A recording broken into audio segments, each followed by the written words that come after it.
Guys, I'm the XGamer.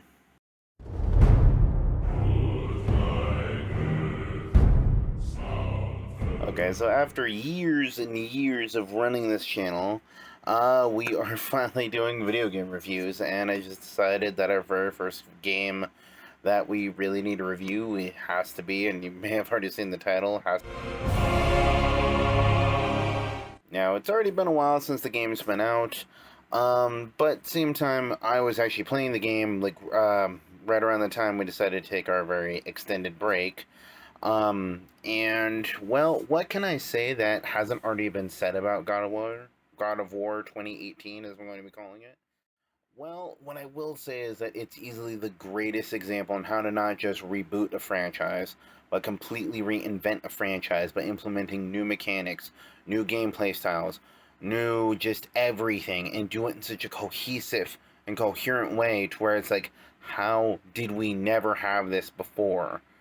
Is just a mentality that we constantly have through the entire adventure. Okay, now that's probably the best thing I can say about this game. The worst thing I can say about this game, honestly, would have to be the final boss of the game, without giving away too many spoilers. And, well, for whatever reason, I just feel like with that big of an introduction that I just gave it, I'd have to say the way the game finishes off, in my book, is easily the most anticlimactic final boss in the history of video games. I know what you're probably lighting the comment section on fire about, which is, how exactly is this the most anticlimactic ending to a video game ever? Honestly, I'm not sure. I mean, when I say the ending out loud, which I'll just say a little bit, I'm not going to give specifics, but pretty much the battle starts off with Kratos, and it has Kratos and his son Atreus. They're fighting a boss character that's forcing you to use every weapon type that you've collected up to this point. You're using every ability type that you've collected up to this point.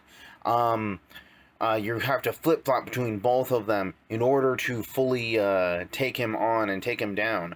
Plus, the mechanic where Atreus, that can be used to a certain degree as a distance fighter, is also heavily used and involved in this, and done very well. Then, partway through the battle, it shifts to you fighting on top of a giant that is also trying to crush you near the beginning of the battle. And then it sounds epic. I don't know how to say it other than it sounds incredibly epic. With all that said, how does it feel anticlimactic? Well, for me at least, at this point in time in the game, I actually fully, well, not fully, but for the most part, upgraded Kratos' armor as much as possible. Plus, I had pretty much all my favorite power-ups and ability boosts and buffs and stuff set up on Kratos. So, then also the final boss that we're fighting is actually an enemy that's been popping up throughout the game and who's been getting progressively harder. I'm not saying he's a bad boss or a bad enemy or a bad character.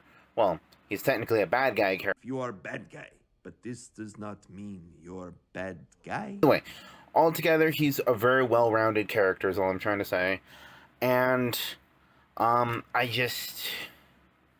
just feel like I wanted something a little bit more than just a souped-up version of somebody who I've already seen several times in the game at this point.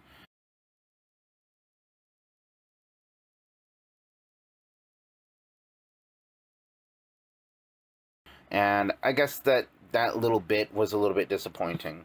And with all my upgraded abilities and powers and already having, well, not really having well, he always fights differently every time you see him. So I almost wanted to say having an understanding of how he fights made it somewhat easy, but at the same time, like I just said, he fights you differently every time you see him.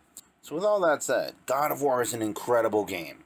But I guess I could say the end just has a little bit needed to it, I guess I could say, in order to make it better. But at the same time, there is still plenty to do, even though I beat the game.